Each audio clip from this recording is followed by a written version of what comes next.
Well, hello and welcome everybody. My name's Stephen Wood, and it's my pleasure to welcome you to the fourth webinar in the public webinar series, Climate Accountability Litigation by Governments Against Fossil Fuel Companies, Exploring the Options. This fourth webinar is entitled Putting It Together, Implications for Investors, Lenders, Insurers, Markets, Campaigners, and more. And in case you need a reminder, I will just briefly review the topics of our earlier webinars. Part one of the series was on November 6th, and it was Crossing the Threshold, Challenges, Opportunities, and Legal Theories. Part two on November 9th was called Connecting the Dots, Attribution and Quantification of Climate Harms. And part three was Sharing the Burden. That was 1 week ago today. Determination of fossil fuel companies' fair shares.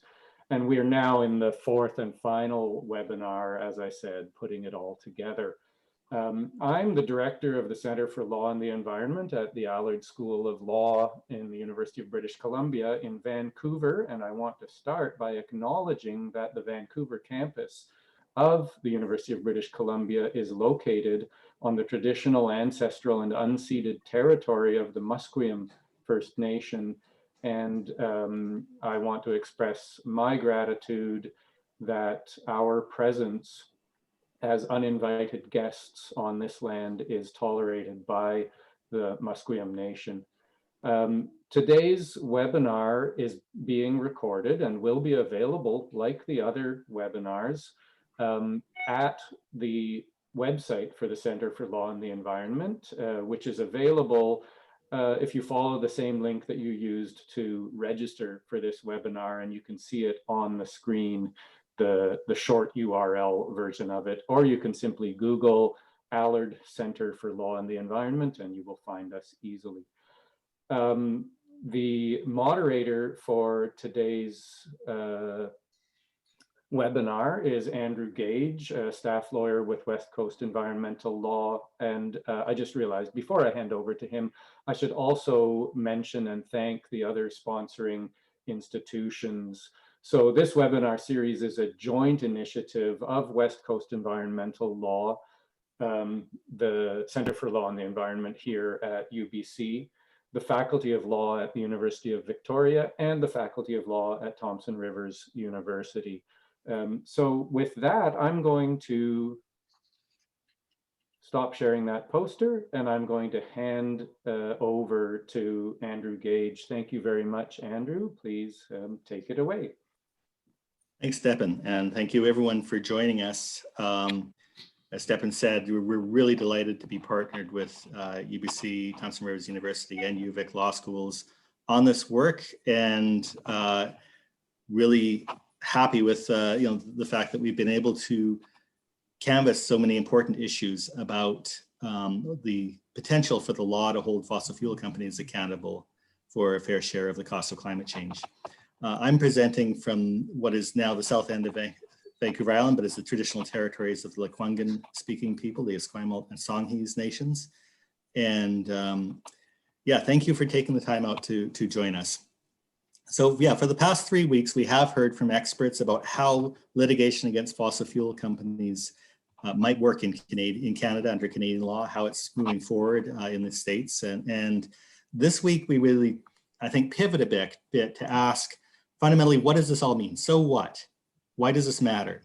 And what we're asking the panelists that we have today to talk about is, if these court cases, whether they be the ones in the US or future cases launched here in Canada, if they are, if they start getting traction, if they start going ahead, and if at some point we actually see judgments against fossil fuel companies and decisions in these cases, what does that mean for the world, for dealing with climate change, for financial institutions, for activists, for insurance companies? And so this is, the theme of this one is bringing it all together in terms of understanding what these cases mean for us as a society and for the fight against climate change. So I'm really excited today. We've got a great panel.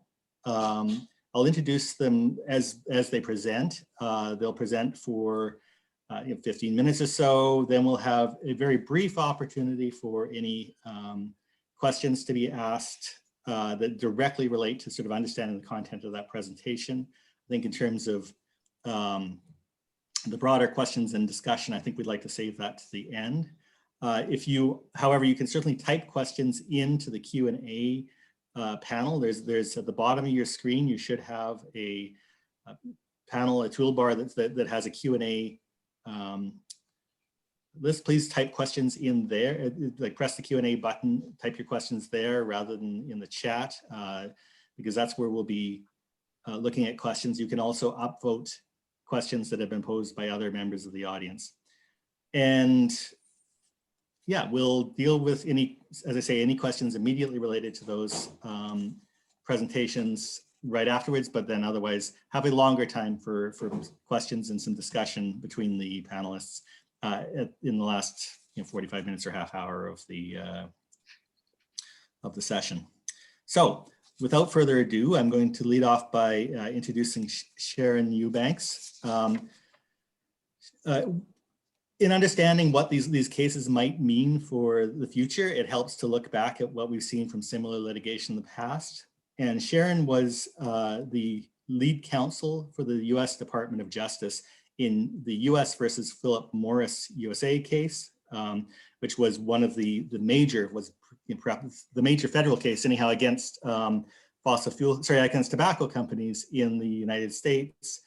After a 9-month trial, they successfully proved that the major US cigarette companies were guilty of fraud on a massive scale. And Sharon is going to speak to us, I guess, about what the lessons from that tobacco litigation means for potential litigation against fossil fuel companies. I will also mention that she's currently the chief counsel with the National Whistleblower Center in Washington, DC, as well as serving on the board of trustees for the Center for International Environmental Law, which is one of the organizations that has really canvassed a lot of these questions about the liability of fossil fuel companies and the historical the deception that the fossil fuel industry has perpetrated in the United States, but they've really taken that discussion global. And so without further ado, Sharon, please take us away and share with us some of your thoughts on this topic. Thanks. Thank you, Andrew. I'm so happy to be with everyone today. I'm just on the East Coast outside the Beltway in Northern Virginia. So again, thank you for your invitation. And I want to approach this a little bit differently than what seems obvious from the title.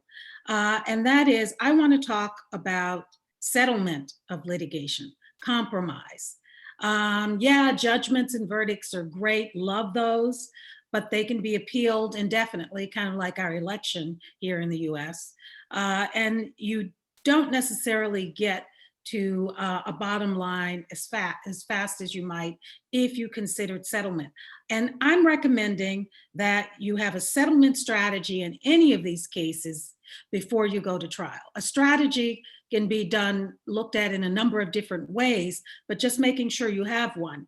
In the US v. Philip Morris case, we did not have a settlement strategy except one that was imposed by the judge in the middle of the proceedings, which is never a good thing.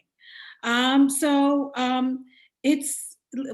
we look at these cases, we're looking at the sovereign bringing cases. And that's always a special event for the sovereign to either bring a case or to resolve a case. I enjoyed my 22 years at the Department of Justice, both representing the United States in matters both affirmative cases as well as defensive cases. And my takeaway from that experience is that there is a value to having a settlement strategy, not at the end, but at the beginning. So, I mean, one of the things you want to do, and this happens in discovery, is you're going to want to learn as much about your opponent, your defendants, as possible. You want to observe them in what unites them as well as what divides them, because these are things that can be very important in trying to figure out how to come, when you come to the bargaining table, what are some of the motivating factors behind what you're seeing. So when the states sued the tobacco industry, and let me point out that there are two different kinds of cases. We had the cases with the 50 states. 4 had gone forward with their own cases immediately, and Minnesota was in the middle of its trial when the case actually resolved, because the industry realized that unlike all the cases before, the cost recovery cases brought by the states, in all of those personal injury type cases, they had prevailed. They had won everything. And now we're looking at 50 states, 50 different laws, and states bringing actions against the tobacco company. Essentially, the cost recovery cases were matters where the government was charging that the tobacco companies were responsible for bearing the costs that it had expended in treating sick smokers. Ultimately, though, about a year after the states all got together and settled with the industry didn't get everything that it wanted. And this is classical, any settlement, typical of any settlement, neither did the other side, but they did get some substantial things, including money from the industry. And I think that the industry thought it was all over. Well, it wasn't. The United States, about a year after the settlement agreement was filed with the states, took the position that, and did sue the tobacco industry back 1 year later in 1999. That case began as both a racketeering case under RICO, Racketeering Influenced and Corrupt Organizations Act, but a civil case, as well as cost recovery claims under a couple of federal statutes that the Justice Department, alleged would require payment of money. Well, we didn't expect going into that case or at least I didn't expect that the industry was going to fall to its knees and say, oh, well, we could settle. They were upset with us for bringing the case at all and vowed to never go to the settlement table. So that was sort of like what discovery was like. We kept moving forward under different changes in administration. Politics was involved because there were changes in administration. But we were largely in court for all of 9 months. Now, with the settlement with the states, the state AGs, the attorneys general, had an involvement that led to the historic settlement. They all were involved because those would have been the people in whose name the cases were brought. So the states filed all their actions, stayed their actions, so that they could sit down and talk about a resolution. But let's first look at a couple of basics here. Who is the Attorney General? The Attorney General of the United States is appointed by the president. He or she is supposed to be independent. We had the first Attorney General was appointed by Clinton. The second Attorney General was appointed by Bush, and they had different views on how to handle this litigation. So there were difficulties that were presented. Had we had a settlement plan, perhaps, maybe this would have been resolved before we were in the middle of the trial.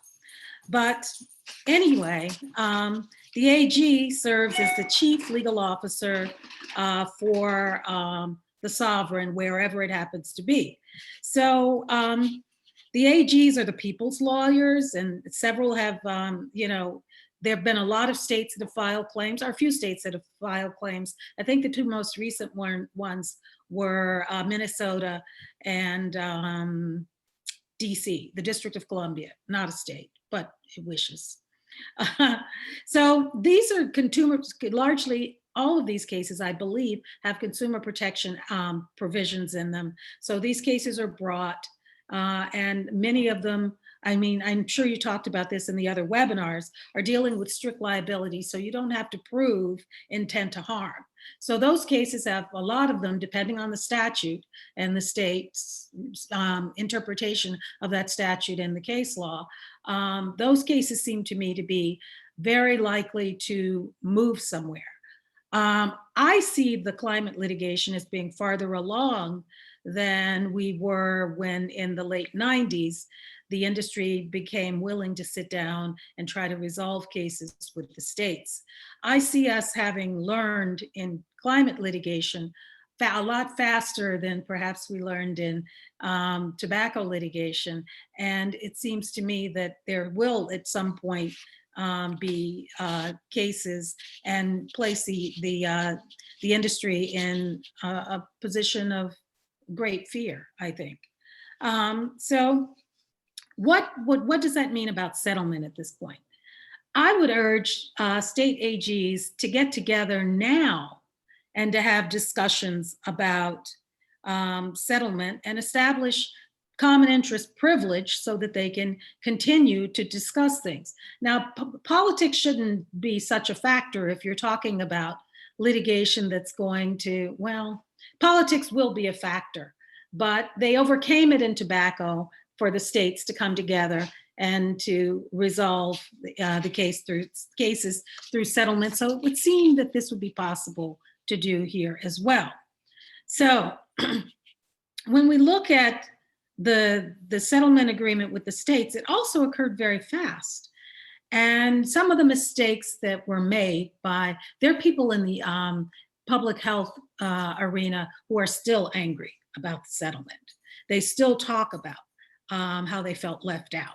Why? There was no settlement plan that was in place as to how you would do things, how things would work, what your bottom line was, what it was based upon, and all of these things. There was no plan. As I think I mentioned a few minutes ago, the judge in the federal case at one point in the case said we needed to have a separate settlement team and was in a position of trying to enforce that or force that upon us. But it didn't quite happen that way, but there were problems in trying, it created a problem. You had the two different teams. That wasn't what you would contemplate ordinarily in a settlement. And you certainly didn't contemplate the judge telling you had to do it, telling you had to do it. But finally, with the settlement agreement with the states, there were public health individuals who were involved, state AGs who were involved. Frankly, it's what we call a committee. There were a group of people who came together and worked together in record time to try to get a settlement. And what did they come up with at the end of the settlement for the states? One of the things they came up with was payments in perpetuity, $246 billion, whistleblower protection for one of the whistleblowers who was unable to testify without these protections. And he got them to agree not to enforce his confidentiality agreement with Brown and Williamson Tobacco Company, one of the defendants. And the industry, however, in the state's cases, refused to agree to not oppose regulation. Now, I know that what does it matter? I mean, they were trying to settle a case. And when you try to settle a case, you can go for more than you could get and things that are not available to you under the statute or the precedent, the laws that govern it. You can agree to a compromise that includes things that are in excess of what you could get if you went to judgment or verdict. So, but one of the things that the tobacco company just wouldn't agree to was regulation. So I think that had a lot to do with why the federal government came in and decided to file its own suit. I think that had a whole lot to do with it because the industry was also asking for immunity from lawsuits, all of the individual smokers coming in, and the bipartisan efforts on the Hill just couldn't agree to that. And so when that didn't happen, the President of the United States at the State of the Union address revealed the fact that we were going to sue the tobacco industry to deal with the cost of treating sick smokers to shore up Medicare. Oddly enough, that piece of the case fell apart and was dismissed by the judge. And it was we were just dealing with the RICO case. Now, the interesting thing about that is we didn't have a settlement plan. We didn't know maybe this is a good time and where are the parties on different things. So, I mean, what are the lessons that we learned from this precedent, these lawsuits? How does that carry over to climate litigation? What are the similarities today that might be helpful in getting to the settlement table?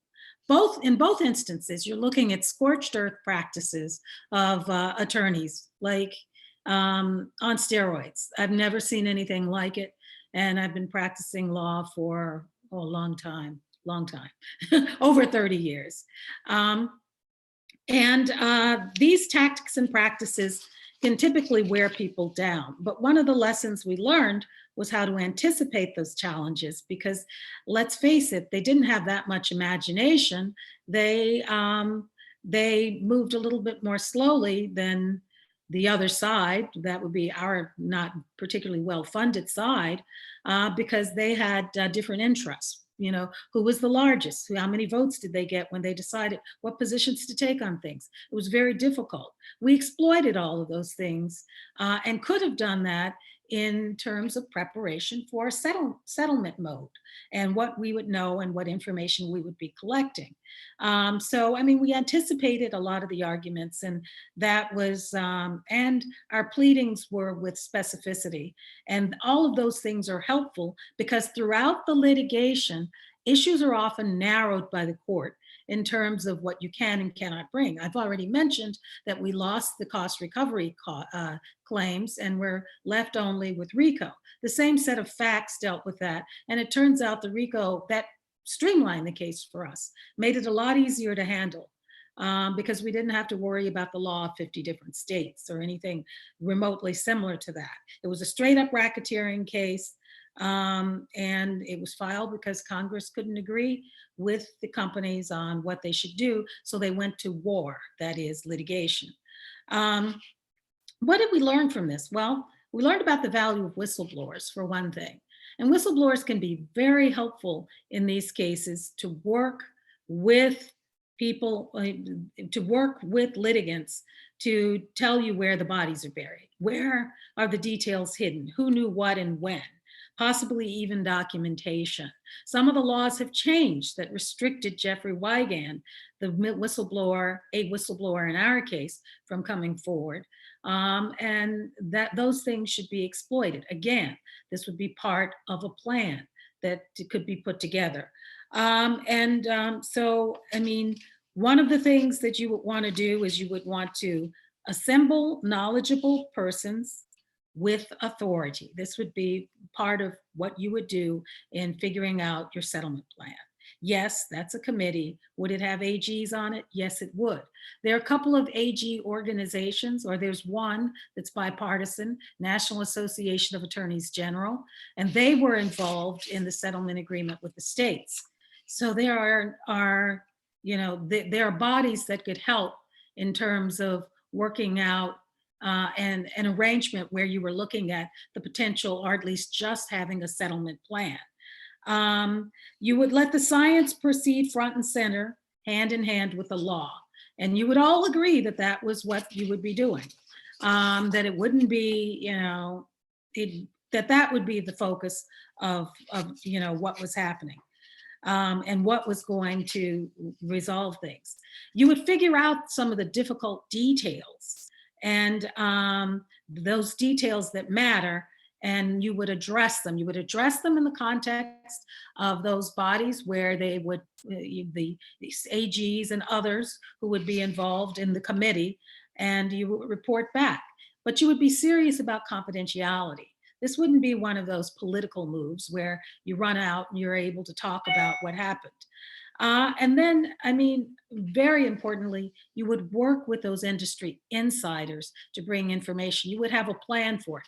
So as I see things, you would, at the beginning, at the outset, when you're filing your case, you would figure out, how do we have a plan for settlement?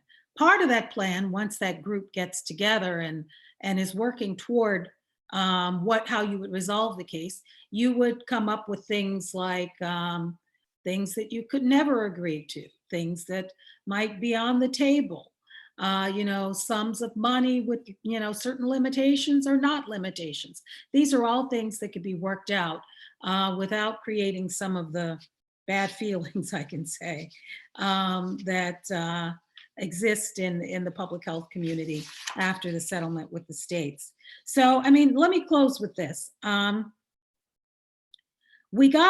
What did we get out of the tobacco litigation that we couldn't have gotten if we had not litigated? Because I think litigation is an important part of all of this, that, you don't dare someone to file a suit. You file the suit. You go forward with your claims. So that's really important. Well, it took another 10 years, but we got regulation. Regulation in part cited back to the findings of fact of our trial judge, who found in our favor. Those trial judges' findings have been very useful in negotiating other things with the industry along the way, in and out, all over the world. So I think that make your plan, use the plan, and go forward with it. And don't ignore it or look at it as, well, we could come to the settlement table. So that's basically my message for today. Thanks. Thank you, Sharon. That was great. And definitely lots to think about how that might transfer to Canadian and or local government experience. We've got one question typed in so far that just is asking for clarification. You referred at one point to the two most recent cases brought, and you mentioned Minnesota and Washington, D.C., and they asked, is that tobacco litigation or the climate? That's climate litigation. Yeah, that's what I thought. So no other questions open at the moment. If anyone's frantically here's one. Did the specter of bankruptcy influence tobacco litigation settlements and the universe of remedies that was possible? No, it didn't. Any lessons to be drawn in the climate litigation space? Secondly, are there fears that a global settlement could be inadequate and freeze out private litigants with climate harms?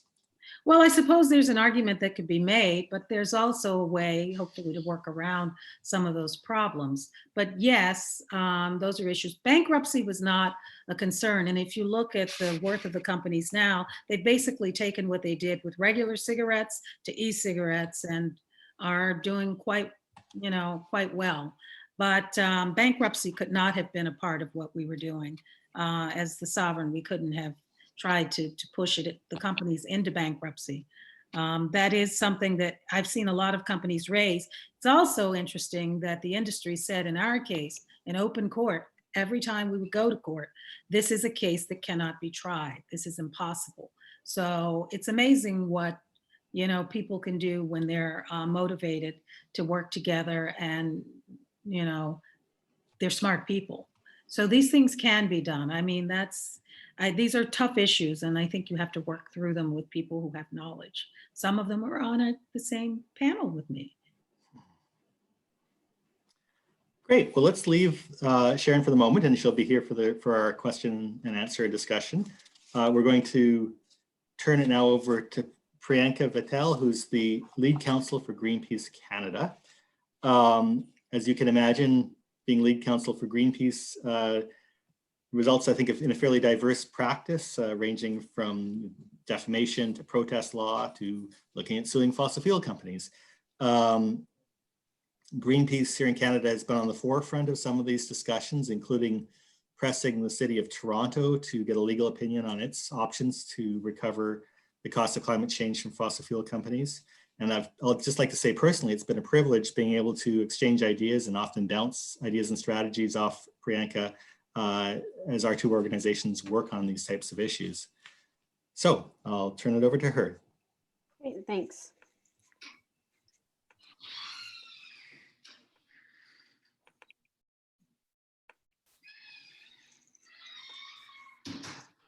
Okay, hopefully you can see my screen. Great. Okay, and just the presentation, not my notes. So my name is PRIYANKA. I am legal counsel for Greenpeace Canada, and the perspective I'll be coming from here is activism and climate litigation, and what successful litigation might look like. So I know you've heard a lot over the past few weeks about what's going on in the space of climate litigation. I'm going to try to just give an overview of the types of cases that are going on. What does Greenpeace and other activism look like in this space? And what is success? And how does the landscape look post-success? So the focus here, I know, is cases against fossil fuel companies.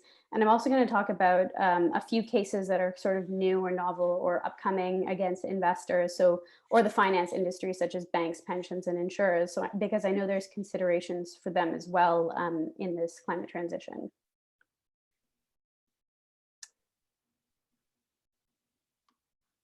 So the liability risk, fossil fuel companies in focus. So fossil fuel corporations and investors increasingly are exposed to litigation and liability for their role in fossil fuel extraction and contribution to climate change.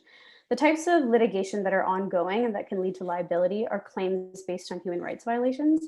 We don't see many of those against corporations, but I note here there's a recent Canadian case, Nevsun, which could open the door to that sort of human rights violations and corporations being held accountable.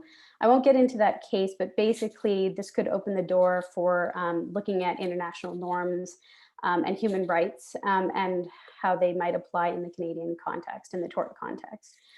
There's also your traditional tort claims for damages caused by climate change. So we see cases regarding public nuisance, fraudulent misrepresentation, product liability. And there's also shareholder, consumer, investor fraud claims relating to climate deception. So you might see that in the form of financial claims regarding fiduciary duty or shareholder claims. So as Sharon already has touched on, and I'll touch on a few of the same things, the long and winding road of litigation. And we've been on this road before, again, with tobacco, and I won't get into it, but there are many ongoing cases globally, but looking at the LSE's Grantham Institute, which does a yearly snapshot of climate litigation cases globally, of the many cases, 75% of them are against governments, which means that maybe about the 25% are against private actors and fossil fuel companies. So there aren't actually that many cases ongoing right now directly against fossil fuel companies. From their snapshot in 2020, there were 40 cases against carbon majors, with 33 of them being in the US. Currently, there are no Canadian cases that I am aware of, but feel free to correct me on that one, that are overtly relating to climate damages. So a lot of the cases are at the municipal, state, or county level in the United States. So for example, Oakland, we know the case of Oakland, San Francisco, the city of Baltimore. Those are sort of ongoing cases right now. And a lot of the claims have been against carbon majors, including Chevron, BP, and Exxon, which right now have been bogged down in procedural battles of whether they should be heard in federal or state court. So we can effectively say that they haven't been heard on their merits just yet. There's also two interesting cases against governments have brought against fossil fuel companies, which are the New York and Massachusetts cases. Not to get into too much detail, and against Exxon specifically. But a couple of years ago, the New York Attorney General filed a claim alleging that Exxon perpetrated a long-standing fraudulent scheme to deceive investors and the investment community regarding their management of risks posed by climate change. Unfortunately, last year, a decision was rendered where the New York State lost this case. And it was brought under very specific state legislation, the New York Martin Act. And again, this case that was launched last year by the Massachusetts Attorney General was again in a state-specific claim under the Massachusetts Consumer Protection Act, which is very similar in nature to the New York case. But I'm sure they'll be learning a lot from that case to see what to do and what not to do. And if some of the US lawyers want to touch on that, know more specifics about this state litigation, it'd be really interesting to hear from them. But those are the cases that are going on. They're mainly in the United States.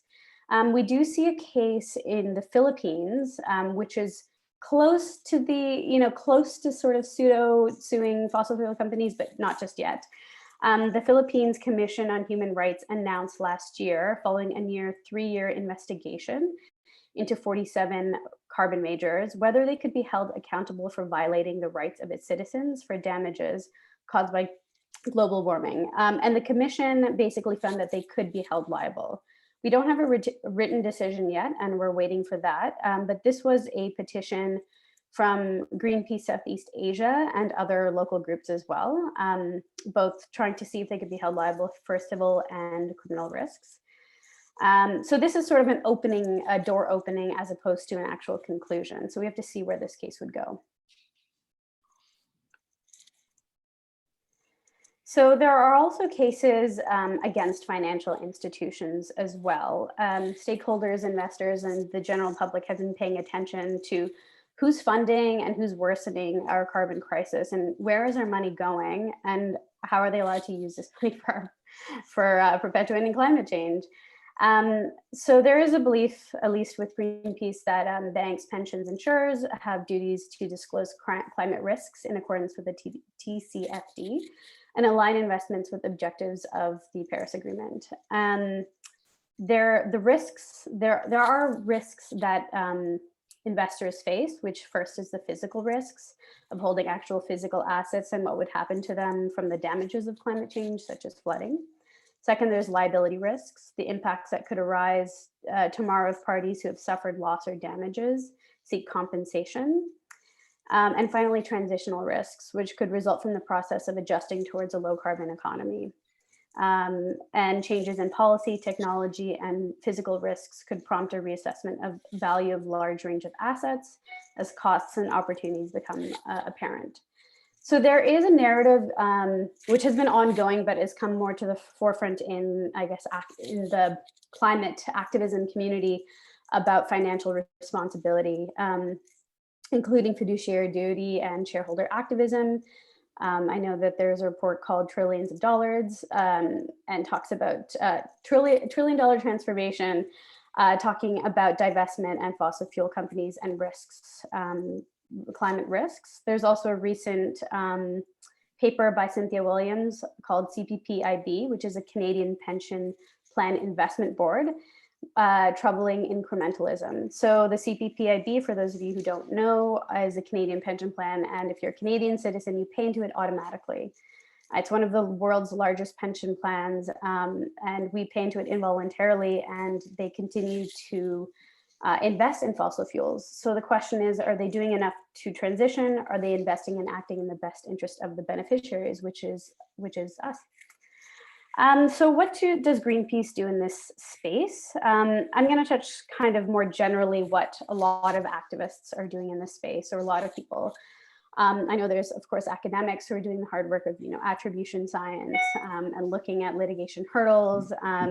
There's obviously the financial sector that's looking at risks. A lot of the public interest groups, what we're trying to do in this space is support litigation, sometimes pursue litigation, observe litigation, and also involved in shifting the narratives. We're also, some of these conversations can be pretty complicated when you're talking about finances and you're talking about a lot of legal principles. So how do you get the everyday person on board to understand how this impacts their lives and what they can do to create change? So there's a lot of interesting organizations, for example, like Bang Track and Shift, who will actually, who are looking more at these specific sort of financial pieces in the moving financial narrative. So Greenpeace is made up of independent offices, and Greenpeace Canada is one of them. So we do work internationally on different projects, but we will work with other offices on them as well. So I'm going to touch a bit on the type of work that Greenpeace, some of the Greenpeace offices are doing in this arena, and then I'll move on to the litigation piece. So activism in the finance sector. So watching, as I mentioned before, is watching where the money is going. And I bring this up because if you can see the headline at the bottom here is Greenpeace hits out at Davis banks for $1.4 trillion climate hypocrisy. So since the Paris Agreement and agreement to set new emission reduction goals, $1.4 trillion of financial support has gone into the hydrocarbon sector and industry. So looking at where money goes is a part of our role as well. So I've pulled a few headlines where NGOs have called on the European Central Bank to stop funding fossil fuels. There are some of the office that are looking at coal IPOs that have failed to adequately disclose risks in their initial public offerings. And in our office, in Greenpeace Canada, we have a great senior campaigner, Keith Stewart, who reviews IPOs and challenged the Kinder Morgan IPO based on their misleading projections of the overly optimistic view of the international oil market. So that's the type of work that goes into looking at the finance sector. And of course, there's litigation. A lot of the litigation is with regards to governments and holding them accountable. I won't get into too much detail, but of course, the People versus Arctic Oil looking at, which is going on in Norway, the Klima Senioren, which is a group of senior women who filed a suit against the Swiss government. The Philippines case, which I had touched on, the Milieu Défensif case, where actually that one is a bunch of groups, including Greenpeace Netherlands, are suing Shell at the Hague Court of Appeal, requesting that it acts to prevent climate change by aligning its business model with the Paris Agreement and phase out oil and gas, reduce emissions by 45% by 2030 and 0 by 2050. Another more direct claim is a Peruvian case where a farmer has claimed declaratory judgment and damages in a German court against Germany's largest electricity producer for its contributions to greenhouse gas emissions, which has not been dismissed yet. It's actually moving on to the evidence phase of the case, which is actually quite promising. And then the next case is a challenge of ING Bank and their investments in fossil fuels. And then lastly, that I've touched on here is a Luxembourg case, which is similar to the pensions idea of asking the government to revisit their sovereign fund and their investment in fossil fuels. So how have we been active? We've sort of been more active in the background at the moment, but one of the big pushes is getting the City of Toronto to vote in favor of a motion to step up the city's effort to fight climate change through investigating litigation as an option against carbon majors. So the city, I guess 2 years ago now, a year and a half time, what does it mean now? They voted in favor of a motion to explore this option, but because of the pandemic, the decision has sort of been stalled of whether to pursue it or not. And they're currently, from what I understand, still investigating this issue. But as you can imagine, their legal department has been bogged down with other more pressing issues at the moment. So we've been supportive of these municipalities suing, and upon talking to other municipalities in Ontario or in Canada, a lot of them, what they're afraid of is costs. And that is a big barrier in terms of managing the risk and the cost of litigation. And also for a lot of them, it is also biting the hand that feeds. So just to go back, so that's sort of ongoing, but other than that, to our knowledge, while trying to encourage municipalities to sue or individual plaintiffs to explore, it's very early in the stages right now. There's a lot of research, as you know, with attribution science and a lot of work put into the US cases, but we don't have the same research and background with regards to Canadian fossil fuel companies or fossil fuel companies and their subsidiaries and their actions in Canada. So it's sort of an ongoing thing. So what do we have our eyes on? The ongoing US cases, the opioid cases, which I will touch on in a minute, and then of course trends in climate litigation. Just in terms of the opioid cases, there are parallels between the misleading activities of of companies where they were selling products and underplaying the harms and overplaying the benefits and hiding or misleading scientific studies. So those are cases to watch because they seem to parallel some of the tobacco cases, but also bridge the gap with some climate cases as well. And then some of the kind of offbeat cases are a $1 billion class action by Oakville property owners against overdevelopment, and in Alberta, a class action against oil companies for not fulfilling their leases. So I know I may have gone over time, but I'll try to keep this kind of quick, but post-success landscape and what that looks like. right now we don't have any cases that have won or even close to it yet. So how close are we is a question, but how does that even look like? I guess the question to ask is, as Sharon sort of touched on, is what is the end goal and what is post-lawsuit success? And even when we get involved with campaigns at the beginning or litigation, the question is, what are we looking for? These, a lot of these initiatives take a lot of effort, they take a lot of money, and there are a lot of risks associated with them. So you really need to decide what is the end goal in supporting these things. What do you want to get out of litigation, given that it is not the only option for change? It's one, should be one among many. So one is accountability for actions. Of course, you want them to actually say, yes, we did this, or at least be forced to say, court to say, yes, this is what they've caused. We need money to fund a green and just transition recovery. What does that look like? That includes systems change. What does systems change look like? Harm reduction. We want the harm of climate change to be mitigated, or if we can stop it. And divestment is, that probably falls higher up, but money shouldn't be redirected to these companies. So these are some of the goals that we can think of. And obviously there's nuances within them, but when you pursue a litigation or you're thinking of what's going to happen at the end, you need to know what you actually want. So I know that Sharon has already talked about tobacco and settlement, but when you think about what does post-litigation mean, or what are the options is settlement? As Sharon mentioned, it's less time than actually having to go through a trial. Could be less money, and the end goal can be different. You can be more creative than a court can actually be. And when we actually look at the more recent opioid settlements for that, obviously not everyone's going to be happy with the types of deals that are made through a settlement. But for example, recently with Purdue Pharma, there was an $8.3 billion settlement with the Department of Justice, unveiling certain, it's kind of weird, but the company is going to reorganize into a public benefit corporation with the profits going to funding alleviating the addiction crisis. So can we get these companies to come up with creative ways to use that money to mitigate some of the harm they've done?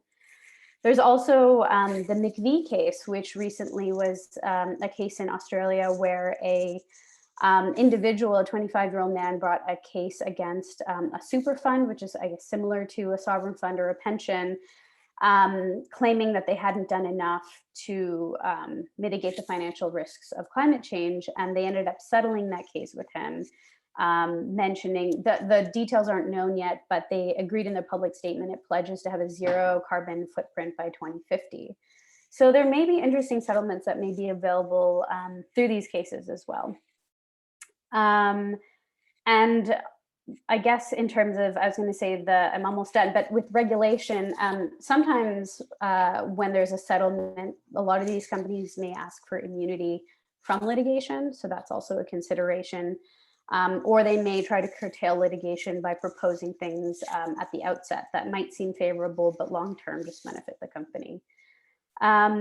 From these cases can also come, winning or losing can come actual accountability legislation, as we've seen with tobacco, where the government basically legislates for these lawsuits and saying that basically there is harm done. Now let's just figure out how much this is going to cost. And an example of that is with climate is in 2018, Ontario MPP Peter Tabuns introduced Bill 21 and 37, an act respecting civil liability for climate-related harms to hold fossil fuel producers strictly liable for climate harms. So that would get over the hurdle of whether they've actually caused it or not. It's just producers who are responsible for greenhouse gas emissions at a globally detectable level would be liable for costs of climate change, whether they intended to act purposefully or negligently or not. So there may be outcomes that you get out of this that may not look like a direct win from litigation. An actual win from litigation, there's the fallout. I'm kind of focusing on the negative here, but mass divestment. So when you have litigation and these cases start winning, and we see that money shouldn't be going towards fossil fuel companies, what do we do next is a big question of mass divestments. When we start moving money out of it and making the shift, how does that look, and how do we include these companies, whether they should be included or not? The other question is, when you have maybe a positive judgment against them, will they even accept it? We can, as Sharon mentioned, the scorched earth litigation. There was a decision, the Chevron decision, which I'm sure many of you are familiar with, where the Ecuadorian court awarded residents, to put it simply, in Ecuador, a $5 billion judgment, which Chevron has refused to pay, and basically has vilified the lawyer Stephen Donziger and has brought slaps, and they may just refuse to pay up. And they may continue to appeal and refuse to accept their fate. And then the other question is whether litigation is the right way to go. When you get a decision, what's left? In 10 or 15 years from now, and we're already seeing the impacts of climate change, what does a decision even mean? All right, so I think that's the end of my presentation. I'm gonna try to stop sharing my screen though. Okay, thank you very much, Priyanka. No problem. I'm just looking at the questions that are up here. Let's take a couple just quickly. There's a question which others may also have views on, but whether there's legal ways for the public or a nonprofit to find out who the stakeholders, pensioners, or investors are for a certain resource extraction project. Even notes that it's incredibly important for our campaigns as nonprofits. And is there a difference for getting that information when it's a private company versus government owned? I think it can be pretty difficult. I think maybe Alex or someone can speak to the private. I mean, it is difficult to find out that information, even with the CPP that is sort of pseudo, I mean, it's public, but it's pseudo government or an arm's length. It's very hard to find out this information. It's very opaque, and it can sometimes they can sometimes produce conflicting information through their reports and online. So if it's difficult to find out through a public company, through a publicly held or government arm's length company, for a private company, I'm sure it'll be even harder to find out who the investors are or who the stakeholders are. There are data providers out there actively trying to compile exposure databases of physical assets and how they are owned, which may contain some of the information you're looking for, but usually they're going to be paywalled. So that's something to keep in mind. I just mentioned that there is a project called the Corporate Mapping Project that the Canadian Centre for Policy Alternatives has done, which is focused on oil and gas development in Western Canada, which may provide some of that information for folks. All right, briefly, what are your thoughts on the development of a campaign to seek a constitutional amendment on a human right to a clean and safe environment? I think it's all very nice, but when you have that, what is the next step? Is that then you sue the government to hold them accountable, and then what do they do? I think it's nice to have human rights, but I don't think that they're necessarily, in my view, effective in trying to get what you want, which is accountability. So I do think that those campaigns are very important to push the narrative forward, but in terms of immediate action, I'm not sure how effective it is at the moment.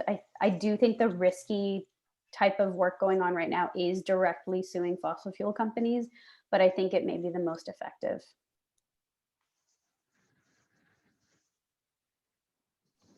See, we have one last question that I think we'll leave till the end, simply because it relates more back to Sharon's work. So let's move forward, and I'll introduce, thank you again, Priyanka. I'll introduce Alex Bernhardt.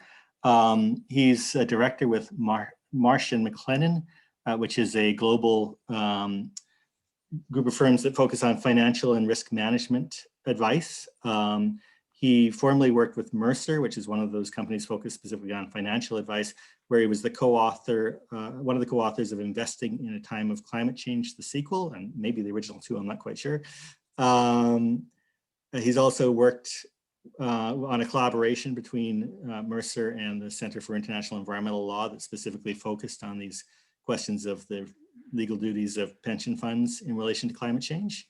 And so he's got a wealth of information to share with us on the financial world and how it may view this type of litigation. And I'll turn it over to Alex. Thanks very much. Awesome, thank you. And I don't usually start my remarks with an apology, but I'm going to in this case, as I'm not a lawyer, and so I will be happy to provide the investor perspective and hopefully can give a view of what investors are thinking about in relation to their own fiduciary duties and climate risk generally, and hopefully that will be helpful, even if it's not fully rooted in a JD.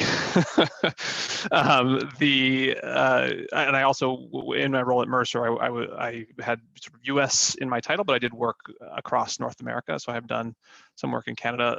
That said, most of my perspectives are rooted in the US marketplace, which has been certainly in the last 4 years a somewhat more contentious place where the investor community and the regulatory agencies in charge of parts of the investor landscape have kind of been at odds with one another. So I'm happy to talk more about that as well when it comes to the issue of ESG considerations or environmental, social, and governance considerations in investment plans. So that might be something that we want to talk about a bit more as well. I'm happy to answer questions related to that. But as a starting point, I'm going to pull up a graphic here, which I'm fond of using to sort of level set on terminology in the investment arena and how investors think about these climate-related issues or ESG issues more generally. And so just a brief history lesson. I mean, responsible investment, as we refer to the sort of umbrella term or umbrella part of the industry encapsulating these different approaches, started probably, I mean, you can trace it back to biblical roots in many respects, but it started probably in earnest about 40 or 50 years ago with anti-apartheid movements and divest-apartheid movements, which then grew into anti-tobacco or tobacco divestment and now fossil fuel divestment efforts.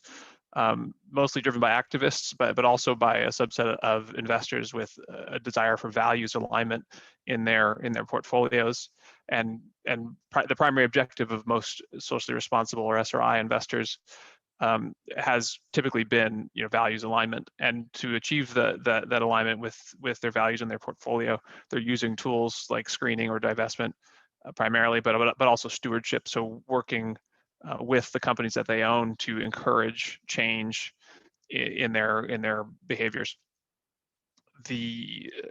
Increasingly, I think the SRI movements have started to realize that a values focus doesn't always play very well in a fiduciary context, and are now that's the wrong word, are emphasizing the financial implications of continuing to own companies in, say, tobacco or fossil fuels, and I think that's getting a little bit more traction in the investment industry. But what we're now seeing is that the approach in the center here of this chart, ESG investing or environmental, social, and governance investing, is now very much mainstream. Investors controlling over $90 trillion of assets have now signed up to the UN Principles for Responsible Investment, and in so doing have signed at the C-suite level an agreement which says we think ESG factors are material and we are going to incorporate them into our investment process. And so 90 trillion is, if you're not familiar with the global size of the capital markets, it's roughly 90% or so of the global capital base in the investment market that has said this is the case. These investors will opportunistically use a number of different approaches to achieve value using ESG factors. So screening could be a part of it, negative screening or positive screening. It could be ESG integration, which is simply incorporating ESG factors into your financial analysis alongside your financial factors, traditional financial factors. So that would be, using ESG as a means of modifying your discounted cash flow or your credit, Merton style credit analysis. It could be thematic investing, so looking at different sustainability related themes like renewable energy or sustainable lifestyles, and trying to invest in portfolios of assets that align with those themes. It could also be stewardship based. So let's vote our proxies in a way that aligns with our value oriented views on ESG, or let's actually file proxy resolutions, shareholder resolutions with companies and try and get them to change their behavior so that they're better managing ESG risks or taking advantage of ESG opportunities. And then there's impact investing, which is, I think, the sort of logical evolution of the sustainable investment or responsible investment marketplace. And it's impact investors really try to achieve both a commercial or market rate levels of returns, and also drive social and environmental change with their dollars. Most impact investors tend to be, at this stage anyway, they tend to be foundations or endowments or family offices, organizations that have less stringent fiduciary obligations on them, or have more of an ability to take strong convicted bets in one direction or another in their portfolios. But we're starting to see more investor types, including pensions, pay attention to impact investing in a meaningful way. So this is an important, I think, let's call it a dictionary or lexicon for us to bring into the rest of the conversation, which I'm going to focus on here. Basically, are the fiduciary duties that climate change implicates, and what the conversations are that are ongoing in the industry around, does investing responsibly align with those fiduciary duties or not, and where the sort of flashpoints are for discussion. And so the fiduciary duties that I'll focus on these come from largely from a U.S. context, but I think are generally generalizable. Would be the duty to diversify, the duty of loyalty, the duty of impartiality, the duty of inquiry, the duty to monitor, and the duty to act in accordance with planned documents. And so we'll start with the duty to diversify, which is, I think, maybe one of the more interesting ones, in that divestment, as it's been approached by activists and by some in the industry, implicates that duty directly. If you're taking out, say, exposure to an entire sector of the industry, as is the general request of fossil fuel divestment advocates, it can raise red flags for fiduciaries, saying, okay, well, we're not adequately diversified. That is a reasonable pushback in some respects.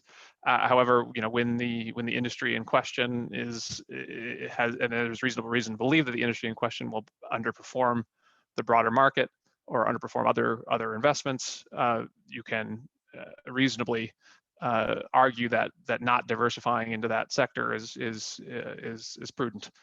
However, it's a tricky line to walk for many investors, in part because prudence on that basis is often determined in relation to other investors based on peer practices, and that in and of itself can sometimes act as a disincentive to innovation or doing things differently than peers. And while we have had many investors divest globally of different types, in certain segments, say the public pension arena in the US or Canada, the adoption of divestment as a strategy has been less well adopted. Generally speaking, there are many prominent exceptions, but looking across the whole capital base, I think it's fair to say it's not been endemic. Then there's speaking a bit further on the duty to diversify, ESG integration, it does not implicate that duty as significantly. You're able to obtain a pretty broad and diverse portfolio through ESG integration, even with exposure to the energy sector. If you say focus on those energy companies which are doing the best to transition to a low carbon future. And so, you know, generally speaking, I think ESG integration is a more supportable approach to investment, given the fiduciary duty focus. Then there's the duty of loyalty, which means broadly, right? You can only focus on beneficiaries and making sure that the decisions you're making are best for beneficiaries. In the flashpoint on this discussion in the U.S. has really been around the politicization of the potential for ESG issues to be politicized, and concerns about investors using their control of assets as a means of advocating for a policy position, and using shareholder advocacy or divestment as a policy tool. You know, I think that's, and there's some historical precedent for that around, which I'm not fully informed on, but around union plans, you know, using some of their assets to advocate for an agenda that had nothing to do with necessarily retirement outcomes. And so there's some concern there. I think, you know, largely again, ESG integration avoids that discussion or that concern, in that it's really the focus of ESG integration is on driving value, driving positive financial performance by taking into account a broader array of data points than you might traditionally have considered. You know, divestment again, I think implicates it a bit more, in that you know, could be considered by aligning with activists as potentially not having your beneficiaries' best interests in mind. The duty of impartiality is another issue which I think gets brought up in the context of this issue of intergenerational equity. Being able to preferencing one generation of investors versus another, especially if you have an effectively infinite time horizon, as many investors do, particularly public pensions. You know, they're paying out over very long periods of time to retirees, and will expect to pay out even longer for existing or actively working members of their pool. There's a very significant open question as to, you know, how far out in time does one have to look before you know, cutting off their horizon, because you obviously can't look out infinitely, but we know that climate change's impact is going to, in particular, is going to be most significant, especially if emissions are allowed to continue to rise out past the year 2050, and could have significant implications for, you know, the next generation of workers and the generation after that. However, you know, analysis at that time frame is also fraught with a lot of uncertainty, understandably.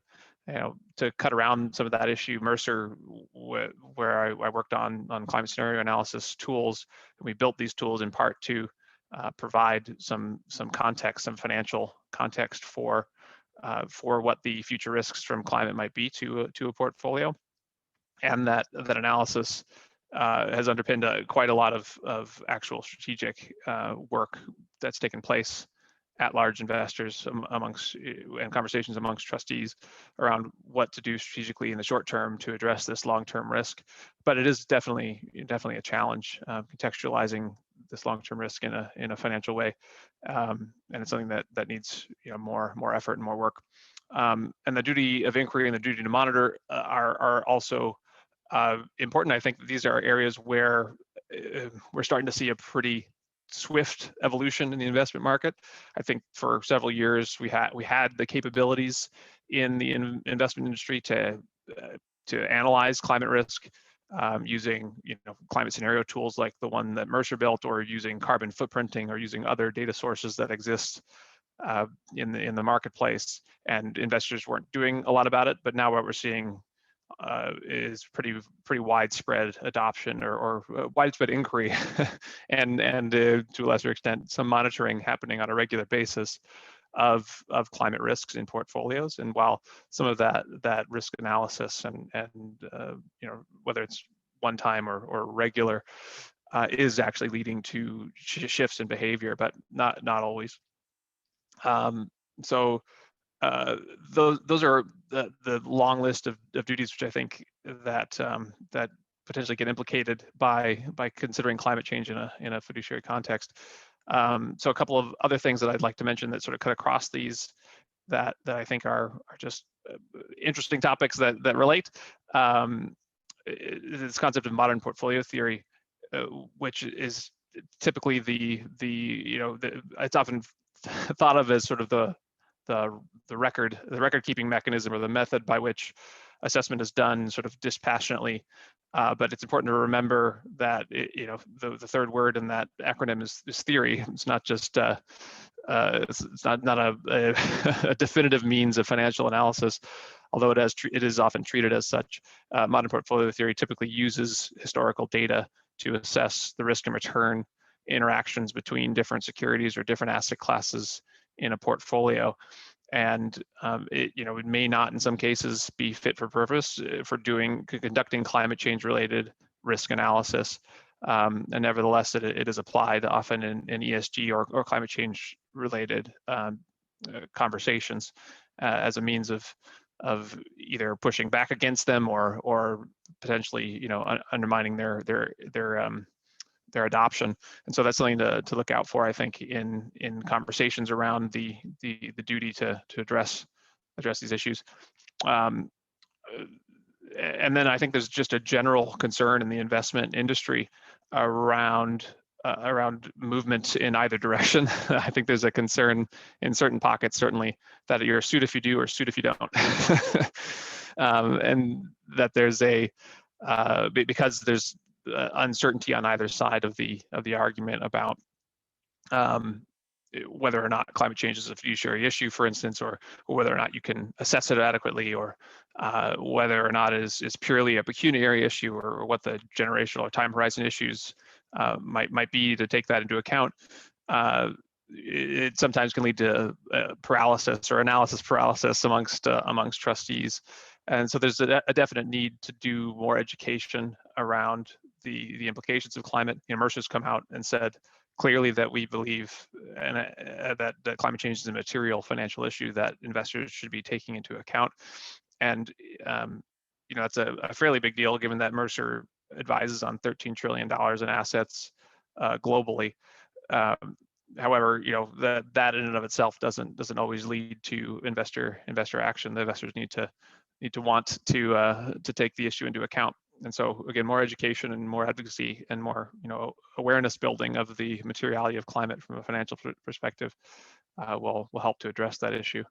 And then another issue too that is, I think, important to acknowledge, which is really rapidly moving, is this idea of regulatory evolution.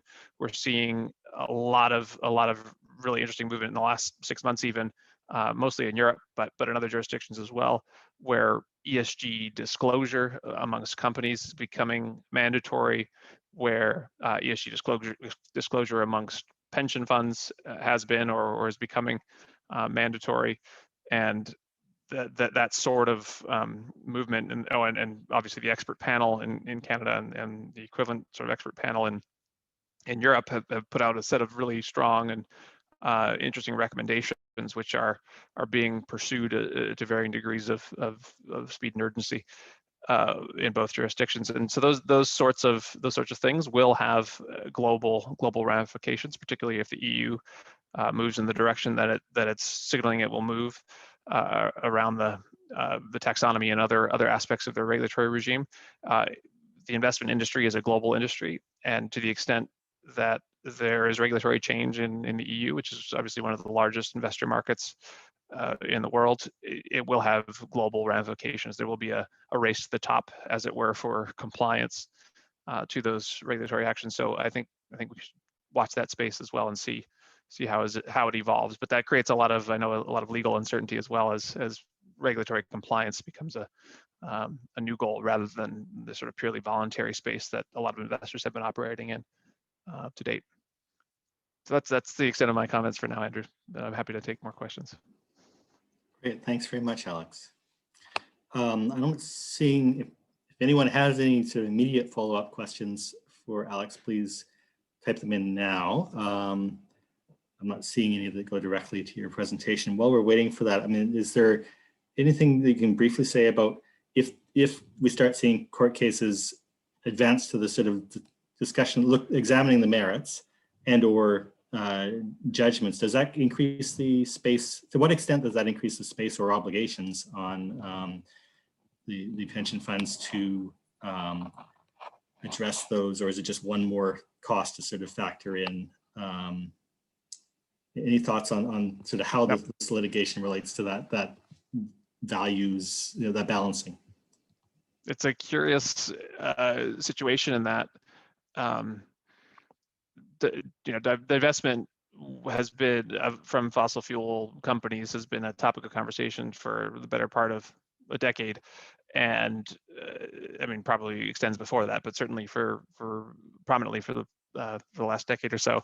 And the time to divest was probably 5+ years ago if you wanted to achieve a actually have it be fiduciarily supportable, in that a lot of the value from the energy sector has already gone out of it. I mean, the energy sector was, I'm going to use rough numbers here because I don't have them in front of me, but it was above 10% of the global MSCI ACWI index not too long ago, and it's now in the 3-4% range. And so, if some of these cases do come to roost and actually result in settlements or losses for the companies, it will cause a further market correction, and some more of that value will fall out of the markets. And that will have negative ramifications for investors that haven't already divested.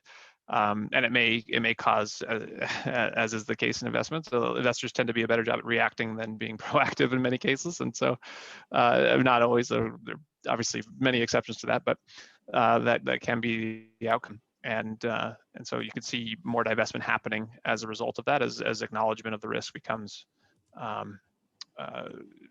embedded in the legal framework through those cases. But yeah, there's a lot more that could be said about that, but I'll leave it there for now. Someone's asked whether you could repeat the years and percentages. I think you said it was an approximate figure, but yeah, I'd have to look them up. But if you look at the history of the MSCI ACWI index, All Country World Index, you can see. Look for different time frames or time periods, and then see the percentage change over time. A question from Natalie, if you could say more about the climate change risk analysis tool that Mercer developed and how widely it's been adopted. Sure. So our risk analysis tool that we built is very much a top-down asset allocation model, and the broad mechanism that we use to sort of underpin our scenario analysis is economic modeling tools that are used in academia and policymaker circles called integrated assessment models.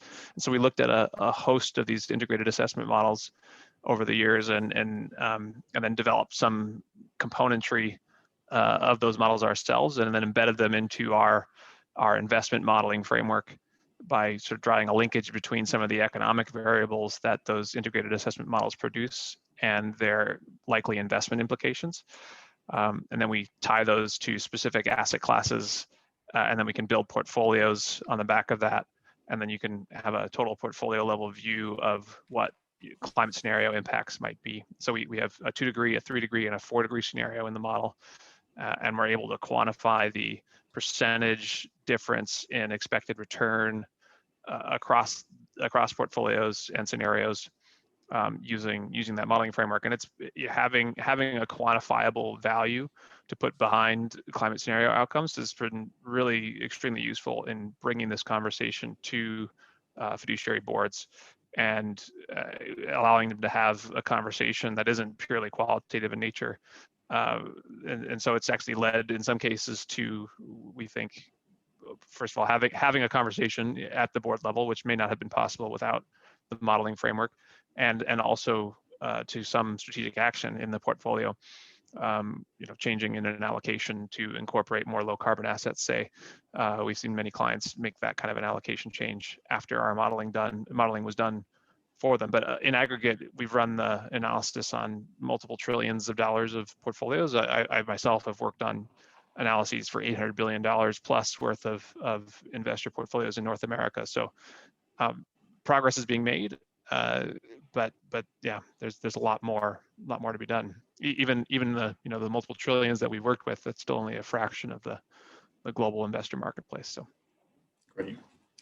All right, thanks, Alex. We'll let you off the hook for the moment until we get back to the sort of collective Q&A and move on to our last panelist, Lindeen Patton. Lindeen has in some ways probably been working on this specific question of the risks associated with climate change for longer than probably anyone else on this presentation. In 1996, she became the Chief Climate Product Officer for Zurich Insurance, which is one of Europe's largest insurance companies. She, in that role, as well as a counsel for Zurich Insurance, provided a lot of advice on what the role that the insurance industry had to play in dealing with climate change, also the risks to the insurance industry. And she continued in that role until just 2014. So a long time in that role. Since then, she's moved on to become a partner with Earth and Water Law LCC, where she continues to provide strategic advice related to the insurance industry and climate change. So a wealth of experience there. I just like to personally note that early on in my work on this, I reached out to Lindeen and just had a call where she helped situate me to many of the issues. So I really appreciated that at the time, and know that Lindeen's very generous in her time, both then and in appearing on this panel now. So Lindeen, can I turn this over to you? Absolutely. Thank you, Andrew, for the kind words and for inviting me. And I'm very pleased to be on a panel with such a great group of people. I was asked to talk about what all of this litigation or the potential outcomes of this litigation made by sovereigns against big oil or fossil fuel emitters, whatever we're calling them, is going to mean for the insurance industry, and how that is going to play out and what role insurance might play in that context. In short, I'm going to give you that very lawyerly answer of, it depends, and followed by a quick apology. The reality is insurers share risk and transfer risk among and between parties. They do that with sovereigns, they do it with private companies, they do it with individuals. And as a consequence, you find in circumstances of litigation involving social change or economic restructuring, in almost every situation, insurers are on all sides of the events.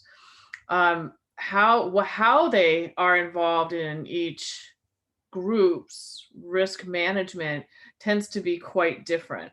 So while insurers and insurers tend to specialize, so you won't find unified risk appetite within the insurance industry. So don't expect that the consequences for this litigation will present themselves uniformly to all insurers or reinsurers. The consequences will depend on what their portfolio looks like. Are they a consumer insurer? Do they write property and casualty for residents and citizens? By contrast, do they insure municipalities? Are they insurers for particular types of industry verticals? Like agriculture or oil and gas or construction, or professional liability like architects, engineers, and lawyers?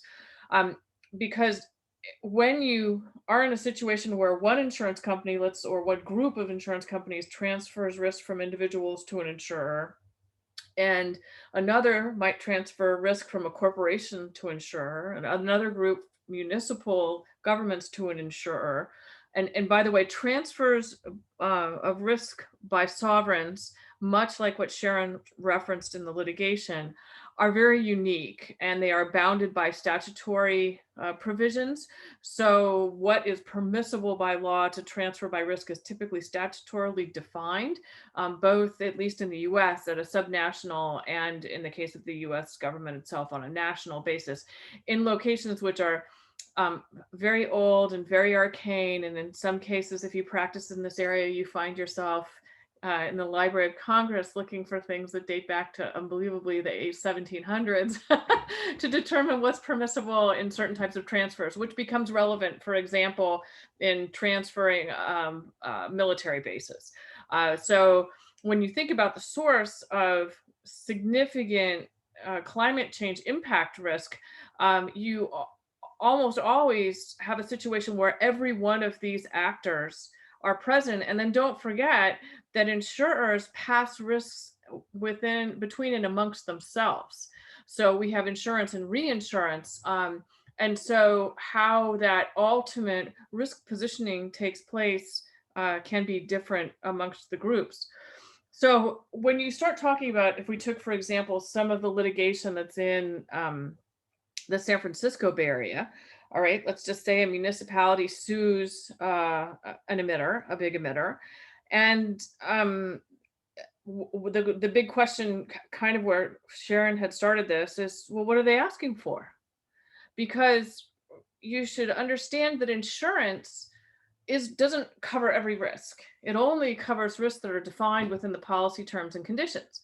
So that risk might be damage. Well, in addition to the definitions of what's in that policy, you might also have an exclusion. So if it excludes pollution liability, then while there's this big discussion going on under the Clean Air Act, and there's a big discussion that has gone on in litigation related to other state definitions or common law definitions of what's a pollutant, that will have bearing on how a policy might apply depending on its wording. If it's got a pollution exclusion, what kind of pollution exclusion that has, if it has a greenhouse gas exclusion, because in some cases policies now have greenhouse gas exclusions.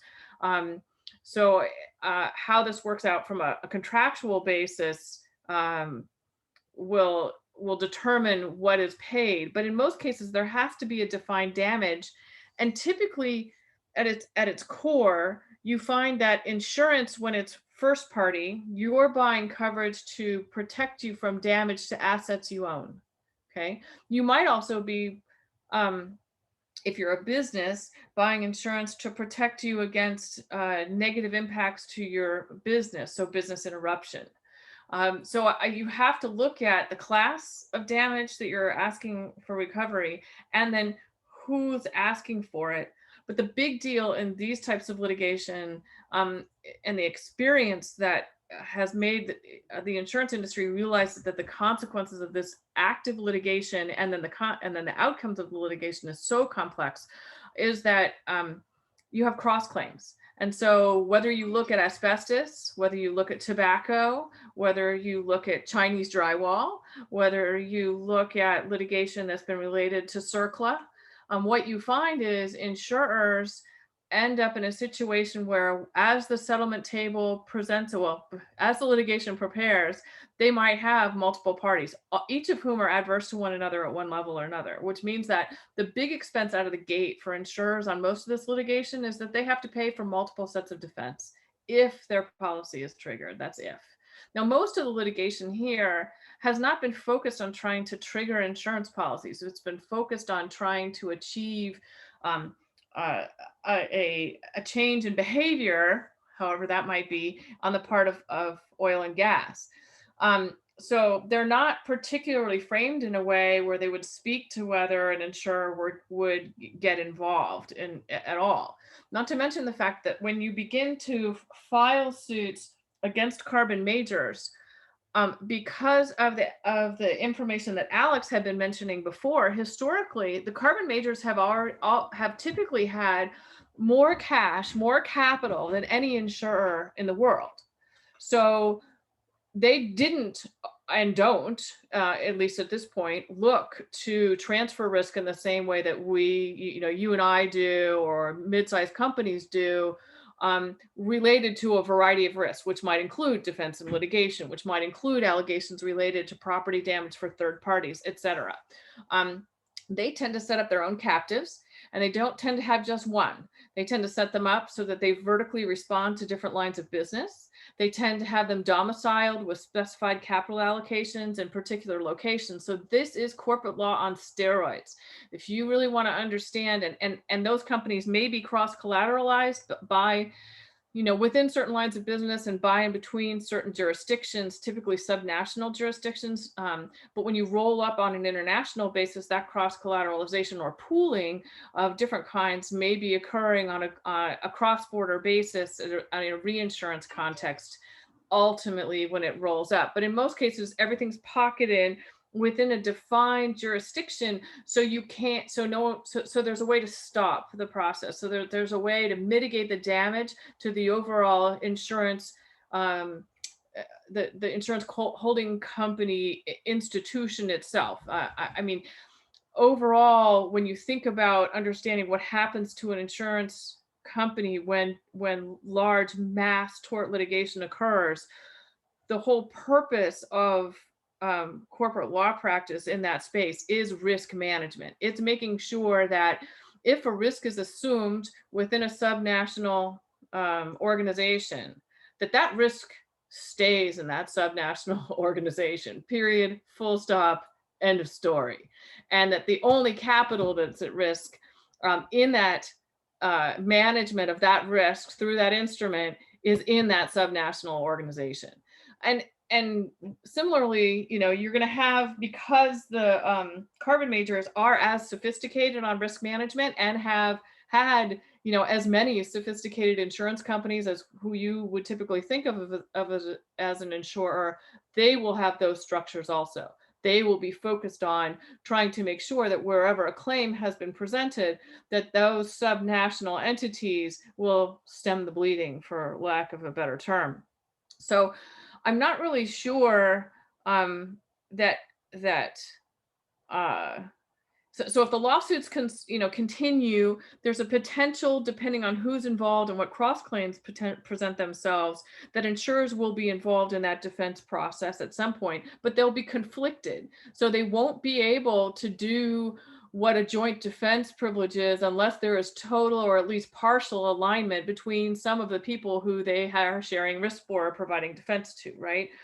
If the litigation fails to hold the big, oil companies accountable for any cost of climate change, then that means that the insurers are continue to be left with trying to figure out what portions of those impact risks they can insure. I think that we've seen that whether you look all the way back to 1992 at Andrew, or whether you look at Katrina, or whether you look at the fires in California, or you look in Houston, I mean, take your pick of natural disasters, right? In most cases, what you find is that at some point, because of the complex regulatory environment in which primary and admitted insurers operate, that there is a limit to their ability to insure, and big changes happen. So a little tidbit from history. When Hurricane Andrew hit in 1992, there had been an ongoing discussion between the insurance companies in Florida and their regulators about what was sufficient reserves and what they and said in terms of impact for consumers, how much could they charge for premium? And it had been a long, drawn out, dragged out discussion about what was appropriate. And there was an unwillingness on the part of the regulators to allow an increased premium to be charged to consumers. So after Andrew hit, there were a series of financial consequences for insurers, and a big long set of not so nice discussions involving continued operation for insurers. The settlement of all of those discussions resulted in insurers who continue to operate in Florida would no longer cross-collateralize any Florida risk with any other pool in the United States, which means that they set up what we euphemistically call pup companies in Florida with a maximum amount of capitalization, whether that's for an auto insurer, whether it's for a professional liability insurer, anything that could be impacted by extreme weather events. They set up a PUP company. Those PUP companies then went to Citizens Insurance, which was established by the government of Florida, and that was their reinsurer. And so when the premium was inadequate, they just looked back to the state and said, hey, you set those rates.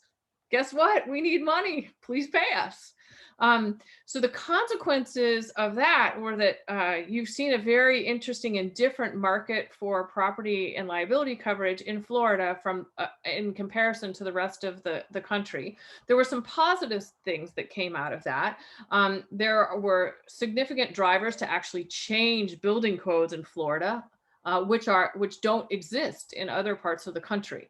And so you now actually see a situation where insurers are re-entering different parts of the market, and that Citizens has been able to step back from some of the reinsurance issues because the portfolio of risk, said otherwise, that insurers have to select between is improved in its structural resilience. It's not, no one would say it's perfect, no one would say it's good enough, but in certain parts of it, it's improved to see a re-entry. By contrast, if you look at the circumstances with California, where everyone, I think that there was a general level of knowledge about hurricane modeling and what you could predict and forecast that would impact people's perception of risk in, let's say, the Atlantic coast, or particularly in the Gulf Coast. By contrast, I don't think that until the last couple seasons of fire, that there was a level of understanding that you could map, model, and forecast fire risk in the same way. And just no one had done it. No one did it for a whole variety of reasons. There was no regulatory requirement to do it. There was no expectation to do it. And there was resistance to doing it because there was a whole ongoing dialogue between insurers and regulators, kind of like what happened in Florida and California, that has been going on since the 1990s, about where the insurers would say, please don't allow people to live at the WUI. And the regulators would say, sorry, we can't stop them, or we won't. And then the insurers would say, please make them plant different plants, and change the structures so that they are fireproof. And the regulators would say, sorry, we're just insurance regulators, and we won't allow you to discriminate against people who don't have these characteristics of their homes, and refuse to insure them. So good luck, keep going. So that's kind of resulted in a really similar, what I'd call a sort of damaged train wreck, right? There. It's just for a different driver. So, and the complexities of the regulatory environment and how hard it is for a legacy insurer to leave or exclude risk is way beyond the scope of this panel. But I would tell you that in terms of trying to understand what happens to insurers in these circumstances, it is a complex analysis. And even if you try to use this litigation to change a behavior on the part of big oil, that doesn't mean that you're going to change behavior which is going to reduce damage to citizens. And that's because there's no lever that I can see, and that's when I would challenge people who are interested in this litigation to come up with a lever which would attach, a la Sharon's suggestion, to your demands, changes in building codes, so you could learn from what has happened in Florida to improve risks. You can improve land use siting, so people maybe wouldn't develop in the middle of a water-starved area. Now, I would comment California has been more progressive on that, having about 5, maybe it's 10 years ago now, passed legislation that says future developments of homes, residential homes, cannot proceed unless you can prove, I think it's a 10-year water source availability for that. It might be a 30. I don't follow that area very quickly, but they have to prove adequate water reserves before they can do the new development. So I would encourage people to think about creative solutions that could come out of that settlement that are, again, as Sharon was saying, not part of your right. But if what you're really ultimately trying to do is improve adaptation and mitigate future risks, then emissions, what I have always been telling people who've been, involved in this area forever, I was like the curmudgeon. Okay, great. Glad you're worried about the emissions. Tell me what you're going to do about the damages, because unwinding that issue and protecting people is way harder. So because of the structure of our economic regulations, from anything from government procurement rules that do not include criteria that consider climate change impacts or don't permit forecasting, or perhaps include rainfall lookup tables that are dating back to 1970. What are the standards that you hold engineers to? How are you going to change your building codes? These are all things which I think reaching through would be things that the insurance industry would love to be able to do, because then they could better influence risk management. They could put terms in their policies which allowed for rebuild, improved resilience, but they can't pay for the level of improvement that is required at this point. It just can't happen one disaster at a time. The federal government can't pay for it. The insurance industry can't pay for it. But a constellation of events which eventually changes out building stock, which changes out the way that natural resources are allocated or verified to be available before building occurs, in tandem with whatever emission reduction you want. So a cogent transition plan is really what is going to continue to keep insurers engaged. I'm not really sure that was anything that you wanted me to talk about, but those are my thoughts relative to the so what about suing, big oil, and what's it going to be for insurance. Yeah, thank you, Lindeen. And we've covered an awful lot of ground between our four panelists. And so, if we were together in a room, I'd get everyone to applaud you and all collectively, but hopefully I'm sure that everyone's as appreciative as I am. I don't see any questions specifically directed at Priyanka or at Lindeen or clarifying those questions. So I'm going to just go to one of the early questions we got that we haven't got around to answering yet, that maybe goes back to Sharon and Priyanka's presentations. And then if questions come up for Lindeen, we'll roll those into the group discussion. We've got just over, I think, 15 or 18 minutes. Sorry, it's being flagged for me. There is a question here. It's insurance related. Yes, okay, so this does maybe directly arise. Marine CGL insurance for large LNG and oil tankers typically involves P&I clubs whose membership and liability coverage are closely held secrets. How can the at-risk public and or regulators ensure that these coverages are adequate for the risks involved? So I'm not really sure that they're secret. I think it was Priyanka who was referencing financial assurance. I think that if people wanted to know more about how those P&I clubs were set up, or what their ability to respond to a disaster was, that there would have to be a change in some of the financial assurance regulations that go forward, and perhaps a change in the way that requirements are set forth for permitting for those facilities, and that's the way you tag it, because you do have certain types of obligations that present themselves that way. But right now, and I think you saw this with the BP event, I don't know why my brain is not thinking of the name, but we'll just say it, whatever the BP event was. Macondo, yeah. That you had a situation where, which is very typical in the offshore drilling space, you have a platform owner who basically owns the shell, right? And they engage with contractor operators to effectuate certain functionalities of that facility over a long period of time. Wastewater treatment plants, by the way, work exactly the same way. So there are allocations of liability which occur through those, through the contracts that support that ongoing complex operation. And the regulatory environment sometimes requires the owner of the structure to get certain permits, but allows operators of that structure to get other permits.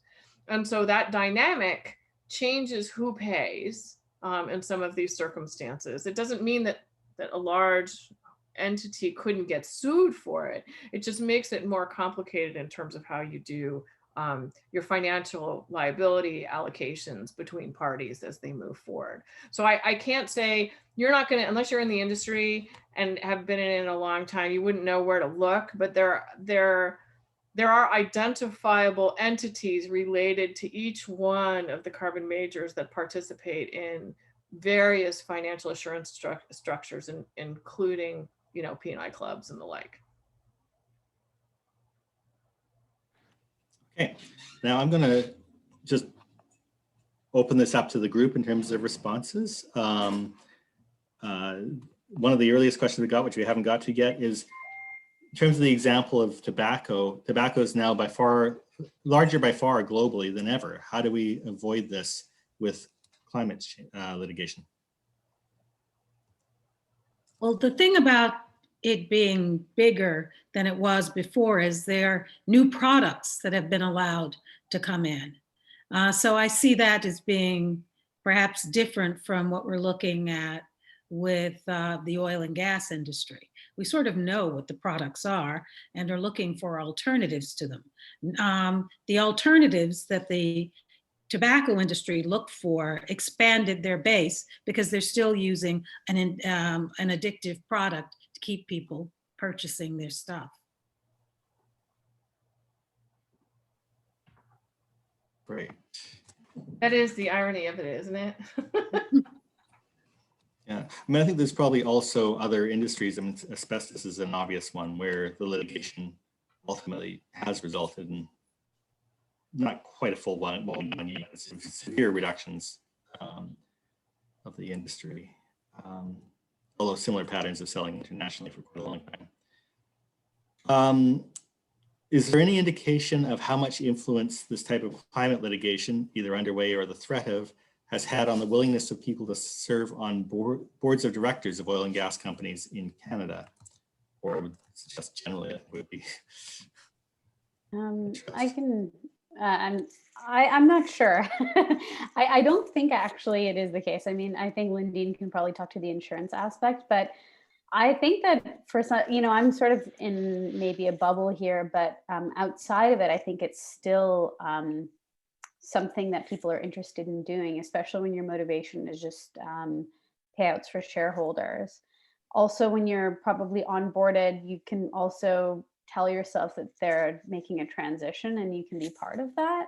So I'm sure that if you're interested in becoming a board director for an oil and gas company, you probably see it in a positive light. So I don't think that there's probably some cognitive dissonance there if you're planning to be a board member, that I don't think that the threat of litigation would really worry you. I think as time goes by and there's more litigation or cases against boards of directors and their fiduciary responsibilities, then the threat might become more obvious. But I think at this point in time, I don't think it's has a huge influence. I'm wondering what other people think.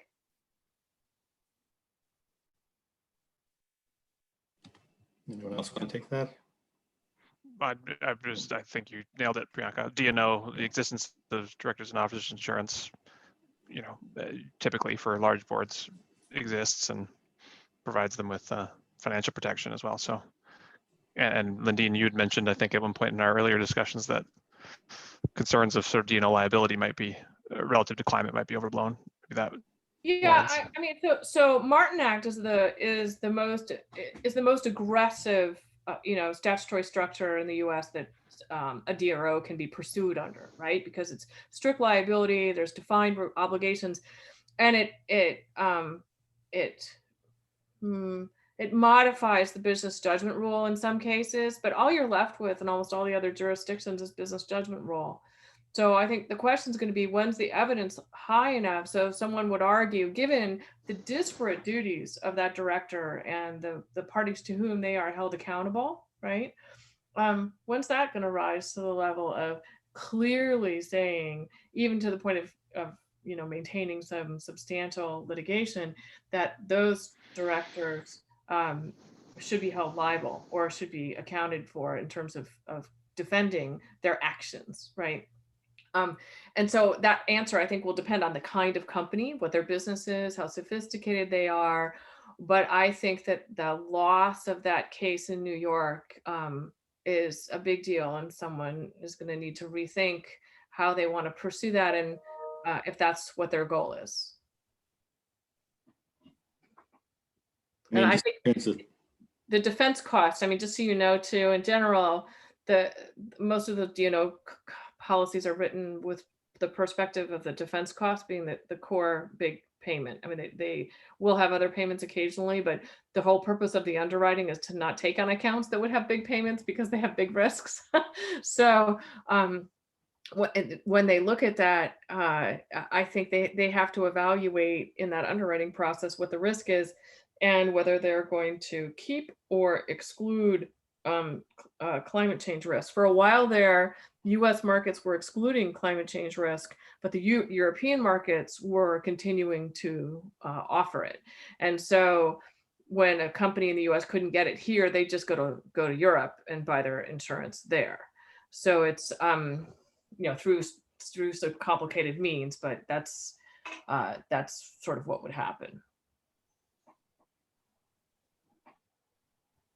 Okay, apparently last week we punted a question to this week. So I don't recall it specifically, but the question is, how does responsibility and misleading information transfer over to government-owned projects? For example, the Trans Mountain Expansion Pipeline or pipeline expansion, or the BC government advertising through BC Ferries that LNG is clean. I'm not sure if people will have a view on this, but I think the question, as I understand it, relates to where we're talking about liability of the industry for misinformation, where government is actually carrying on some of that information function. How does that affect this type of liability? What are the risks associated with that? We actually had that issue in the Philip Morris case, where the industry claimed that we had unclean hands because during the military, we had provided cigarettes in the meals ready to eat packages to the troops, that we had also grown, we, the United States government, had grown tobacco and pushed forward with it, and that they flipped the statute to say that the government should be liable. As you know, sovereign immunity is a huge deal. And there's so many places where that doctrine would come into play. One was the statute that they said that they could use against the United States. But factually, what the judge found is that the use of the product, or what the government did by putting it out there, was different from what we alleged the fraud was. So I'd say between sovereign immunity doctrines. Also, there was a case in South Korea where part of the tobacco industry is state-owned. I was shocked to learn that there was a lawsuit against the tobacco industry, which included the state-owned portion of it. I think there's that it depends again, but I think that's how it works. If there's a particular statute that gives a sovereign immunity from suit in particular areas, it could come into play in these situations. Anyone else have thoughts on the government contribution to misinformation or I think it'd be sort of similar here. I know that in Ontario, for example, you have proceedings against the Crown, and the Ford government just narrowed the scope of what you can sue the government for. So it might be province to province that you have to look at the proceedings against the government, what you can sue the government for and what they may have immunity for. But I think that if you are creative enough, you could at least bring a claim and test the state immunity, the issue of state immunity. Yeah, and I think in the US, it's a lot harder because the only way, if you want to go after the feds, you have to either be able to go after them under the Federal Tort Claims Act or the Tucker Act. Those are your only two choices. One is for, tort liability, and the other is for all other, typically think contract liability. All other claims against the United States in cases not sounding in tort. That's the yes. So it's the opposite of the torts. Yeah. So if that's, if that's the way you get in, the number of defenses that are available under the Federal Tort Claims Act are legion, right? And quite broad. So I think it's a tough hoe. Now, when you get down to states, you're similarly going to be looking within their statutory framework, their constitutional framework, about what's permissible. And then if you have more than one state, the interactions between those and how they coordinate becomes incredibly complicated. So I actually don't think it's so easy to sue them. You have to really step back and think about how you're going to structure that. Well, I mean, just look at the situation with marijuana. There's a federal statute that treats it as a class whatever drug and as a narcotic, and then, makes it unavailable. But there are states who have said, well, not so much for us. This is different. And the federal government has never gone against any of those states. Well, and you've got this big fight, right, between the feds and the state about what are powers reserved. And so I think in a lot of the states there, in that particular example, they're arguing that that's public health and safety. Thanks. Yeah, they're saying independent, we go, yeah.